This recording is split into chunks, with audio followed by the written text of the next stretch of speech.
मलाई बुवाजुले हुकुमका कुरा सम्झना आउँछ त्यो नेपाली जनतालाई दाजुभाइ दिदीबहिनीहरूलाई सम्झाउनु छ उहाँले के हुकुम भएको थियो भनेदेखि स्वदेशी भन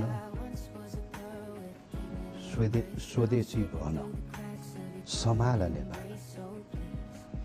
नेपालीलाई उहाँले सम्बोधन गरिरहेको छ त्यो हामी नबिर्सौँ हाम्रै हातमा छ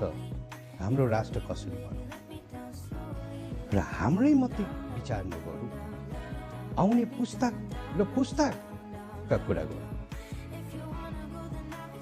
र त्यतातिर विचार गरौँ सबै सुखी हुनु शान्त छाओस् शान्ति छाओस् यो मेरो चाहना र यो सबलाई सुनाउनु